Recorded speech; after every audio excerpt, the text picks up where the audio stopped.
Okay, hello sa mga kaibigan, sa mga dang araw sa ating lahat. So for today's video guys, alright, I just wanted to share with you kasi meron akong nakitang isang post sa isang tag nito, sa isang Facebook page. Anong page yata yun? Parang Toyota Nation yata yun. And doon may naka-post na isang image o isang picture na nagsabing alam niyo ba kung ano to? Ayan, ipakita ko sa inyo. Ayan, ipakita ko sa inyo kung ano yung post. Ayan. Yan yung image na yan. And yung sinasabi doon is alam nyo ba kung ano yan? Okay. So actually, I was shocked guys. Na-shock ako. Nagbabasa ako ng mga comments doon sa ilalim. And na-shock ako na napakarami palang kotse owners na hindi alam kung ano yan. Hindi alam kung anong function yan. Hindi alam kung para saan yan. Meron nga nagsabi na, ay, kala ko parang sasabitan niya ng kung anong pwedeng isabit dyan. So yun pala yun. So marami pala, napakaraming comment na hindi alam kung ano yung function yan, kung ano yung kung para saan yan. So sabi, akala nung iba wala lang yan. So for today's video, ayan, papakita ko sa inyo kung anong function and tignan natin kung makikita natin kung ano talaga in actual, kung paano siya gumagana itong yung yan. So tara, tignan natin dito sa kotse natin, tignan natin kung ano makukuha natin dito. So let's go.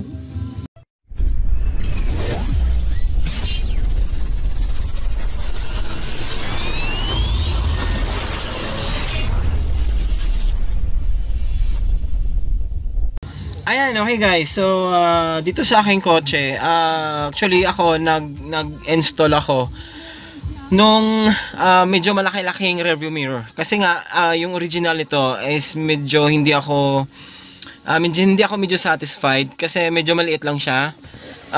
Ganto naman talaga sa mga kotse, no? Medyo maliit lang. So ako nag-install ako ng ganto na medyo malaki-laki. So saan 'yon? Actually ito 'yon. Ito. Yan guys, ito 'yon. So tignan natin, tanggalin ko tong aking rearview mirror para makita natin kung ano 'yon. Ayan, so ito actually yung original na rearview mirror ng sasakyan natin. Isa sa reason kung bakit pa ako kung bakit ako nag-install nung malaking rearview mirror, kasi nga ito kung makita nyo, medyo hindi na maganda yung kondisyon ng mirror na to and hindi na siya ganun medyo ka-clear, ano, kasi medyo luma na. Medyo may didedad na kasi din itong sasakyan natin. Pero tignan natin, ano nga ba yun? Ano nga ba to? Ito yan, ito siya. Sandali nilagyan natin ng ilaw. Ito siya. Ayan guys, ayan, ito yun. So ano nga ba to? Medyo natawa ako dun sa mga comment kasi, sandali medyo against the light kasi yung ito yan siya. Ayan. So ano nga ba to? Ano nga ba yung purpose niyan? Actually ito napakasimple lang to. Pinipihit lang po siya, ayan. Pihitin mo siya, ayan, papunta sa'yo and yun yung pabalik. So ganyan lang yan. Ayan, so makikita nyo, ayan. And kung makikita nyo, ayan, gumagalaw lang yung ating rearview mirror. So yan lang naman talaga yung pinaka-function niya, no? Pag pinihit mo siya, bahagyang tataas yung rearview mirror natin. And of course, pag binalik mo siya sa normal position niya, is ganyan siya. Alright? So, actually, yung normal position niya is, ayan, nakapunta doon palabas. Yung ito, nakapihit siya dapat doon palabas. And pag gusto mo muna siyang gamitin, ayan, ihatakan mo siya papunta sa'yo. And yan na yan. And, ano nga ba yung function nito? Okay. So, actually, ito, napakasimple lang. Ginagamit to guys, ginagamit ito is sa gabi. Okay? Normally ginagamit ito sa gabi, hindi naman ito ginagamit sa araw. Ginagamit ito sa gabi kasi yung purpose ito guys is kapag naka high beam yung sa likuran mo na sasakyan or nakasunod sa'yo, yung purpose ito is para hindi ka pumasilaw. Yun lang yun. Okay, yan lang yan yung pinaka-purpose niya. Ayan o. So paano nga ba siya gumagana? Ayan guys, so kung makikita nyo, ito yung ito yung normal position ng ating rearview mirror. And pag pinihit natin siya, tignan natin kung manotice dito sa camera. Pero hopefully makikita nyo. Kasi pag pinihit mo yan, ayan kung makikita nyo, merong dyan merong sasakyan dyan, di ba? Ayan merong sasakyan yan, di ba? Pag pinihit mo, pag tumaas siya, Ayan, makikita mo pa rin yung mga yung sasakyan na yan sa likod. Ayan o, kaso hindi medyo makita dito. Sandali try natin. Ayan, I don't know kung makikita nyo. Ayan o, yan pa rin yung sasakyan. Kung makikita nyo, mayroong dumaan, di ba? Mayroong dumaan. So yun, yan. Okay, yan guys. So ito, try natin ng actual. Ito at gabi na. So, ayan o. Titest natin tong ating rearview mirror.